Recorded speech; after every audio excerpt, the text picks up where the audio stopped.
ایک ایسی وادی جو جنوں، پریوں، بھوتوں، دیو اور عجیب الخلقت مخلوق کے متعلق جانی جاتی ہے۔ ایسا پہاڑ جہاں ہمیشہ اندھیرا رہتا ہے، چاند سورج کی روشنی وہاں کبھی نہیں پہنچتی۔ وہ وادی جہاں آج تک کوئی شخص نہیں پہنچ سکا۔ کیا یہ وادی جنوں کا دیس ہے یا کسی اور دنیا میں جانے کا کوئی پر اسرار راستہ؟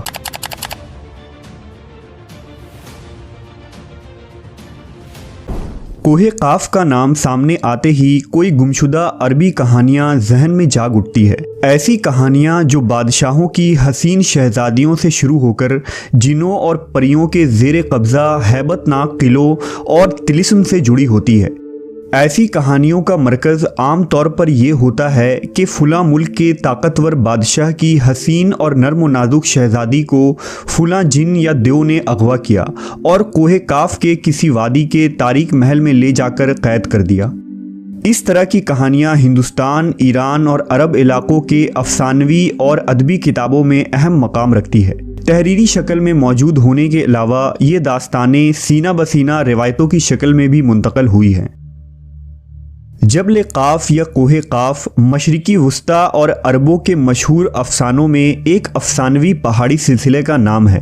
اسلامی روایتوں میں کوہ قاف کو جنوں کا وطن کہا جاتا ہے جسے خدا نے چمکتے زمرد سے بنایا ہے، جبکہ ایرانی روایتوں کے مطابق یہ علاقہ شمالی قفقاز کے علاقوں میں تھا، جس علاقے کو انسانوں کے کسی حکومت نے بھی آج تک قبضہ کرنے سے ناکام رہا، کیونکہ قدیم علم نے ان بلند پہاڑی علاقوں کو اسرار میں ڈھانپ رکھا تھا۔ کوہ قاف دراصل ایک طویل پہاڑی سلسلہ ہے۔ یہ زمین کا سب سے دور دراز مقام کہا جاتا ہے، جو داستانوں میں زرتشت کی زمین اور سیمرغ نامی پرندے کی وجہ سے مشہور ہے۔ کہتے ہیں کہ کوہ قاف سبز زمرد پر مشتمل ہے، جس کے عکس نے آسمان کو سبز رنگ عطا کیا ہے۔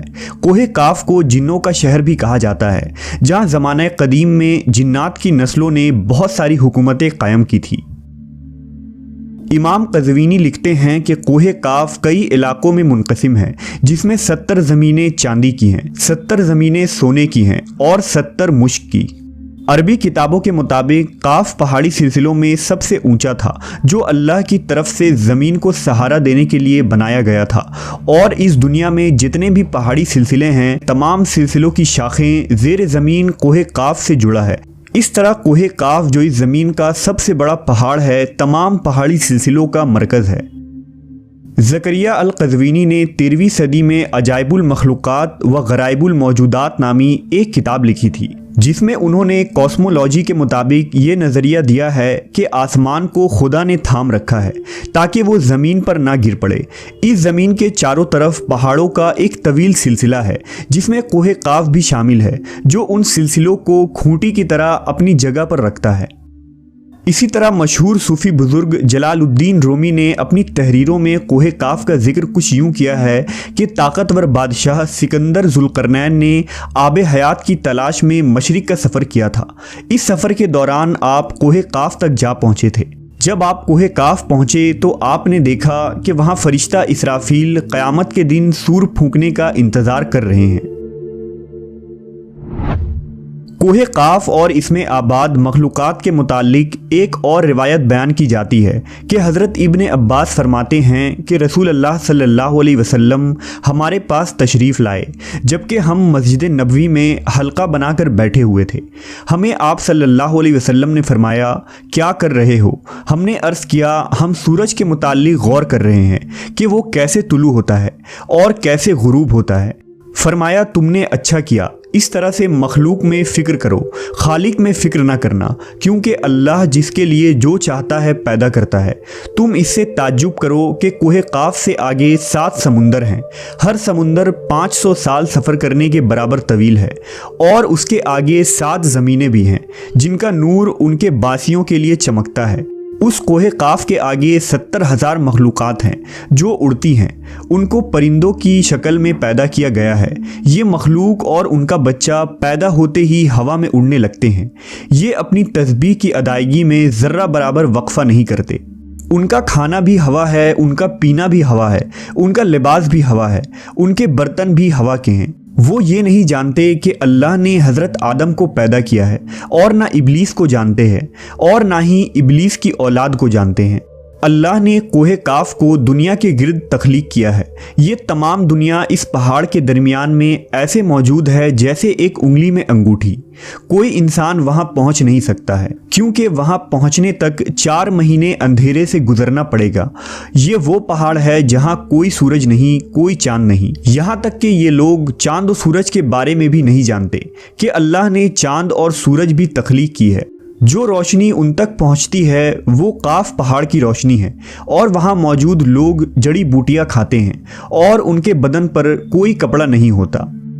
صحابہ نے پوچھا، یا رسول اللہ، کیا وہ لوگ فرشتے ہیں؟ آپ نے ارشاد فرمایا، نہیں، وہ فرشتے نہیں، لیکن اللہ سے ان کی فرما برداری بالکل فرشتے کی طرح ہے۔ پھر آپ نے فرمایا کہ معراج کی رات ان کی ملاقات کوہ کاف کے لوگوں سے ہوئی تھی، اور وہاں کے لوگوں نے آپ صلی اللہ علیہ وسلم کی دعوت کو قبول کیا اور وہ مسلمان ہو گئے۔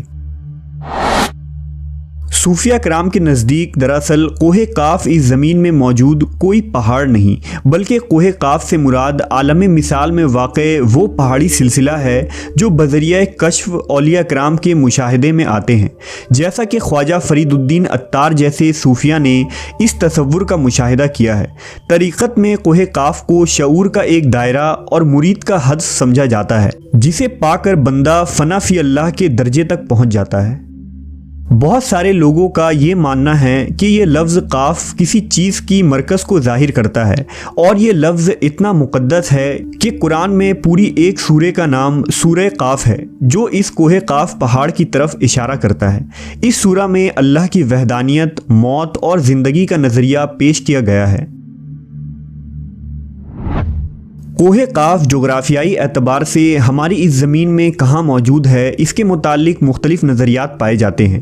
زیادہ تر مورخین کا اس بات پر اتفاق ہے کہ عربی داستانوں کی کوہ کاف دراصل موجودہ روس میں قفقاز یعنی ماؤنٹ کوککس نامی ایک پہاڑی سلسلہ ہے۔ یہ علاقہ یورپی روس میں بحر اسود اور بحر قزوین کے درمیانی حصہ ہے، جس میں آرمینیا، آذربائیجان، داغستان، روس اور چیچینیا جیسے ملک شامل ہیں۔ یہ علاقہ قدرتی حسن سے مالا مال ہے، جہاں جانوروں اور پرندوں کی بے شمار اقسام پائی جاتی ہیں۔ جھیلیں، آبشاریں اور چھوٹے چھوٹے چشمے دیکھ کر ایسا معلوم ہوتا ہے گویا جنت زمین پر اتر آئی ہے۔ یہاں انسانی آبادی بہت ہی کم ہے۔ یہ پہاڑی سلسلہ ایشیا کو یورپ سے جدا کرتا ہے۔ اگر کوہ کاف کو خلائی سیٹلائٹ سے دیکھا جائے تو یہ علاقہ سفید پٹی جیسا نظر آتا ہے، جبکہ بعض محققین کا خیال ہے کہ کوہ کاف انٹارکٹیکا کے ان ویران اور برفیلے علاقے میں موجود ہے جو ہمیشہ بادلوں اور اندھیروں سے ڈھکا ہوتا ہے، جبکہ کچھ لوگ قدیم دور کے اٹلانٹس سٹی کو ہی کوہ کاف قرار دیتے ہیں جو کسی بڑے عذاب کی وجہ سے تباہ ہو چکا ہے۔ جدید فزکس کی نئی دریافت یعنی ڈائمینشنز بھی کوہ کاف کو سمجھنے میں آسانی پیدا کر سکتی ہے۔ دراصل فزکس کی جدید تحقیق کے مطابق ہماری اس کائنات میں کل 11 ڈائمینشنز وجود رکھتے ہیں، جبکہ ہم انسان صرف 3 یا 4 ڈائمینشنز میں زندگی گزار رہے ہیں، کیونکہ ہم ٹائم اور اسپیس کے قید میں زندگی گزارتے ہیں۔ ان مزید 6 ڈائمینشنز میں کتنے ستارے، سیارے اور دنیا آباد ہیں، اس کا علم صرف اللہ تبارک و تعالیٰ کو ہی ہے۔ محققین کے مطابق ارواح کی دنیا، عالم برزخ اور جنت و جہنم انہی ڈائمینشنز میں موجود ہیں جن میں انسان موت کے بعد داخل ہوتا ہے۔ ممکن ہے کہ کوہ کاف بھی انہی 11 ڈائمینشنز میں سے کسی ایک ڈائمینشن میں موجود ہو جہاں نسل انسانی کا قدم رکھنا ناممکن ہے۔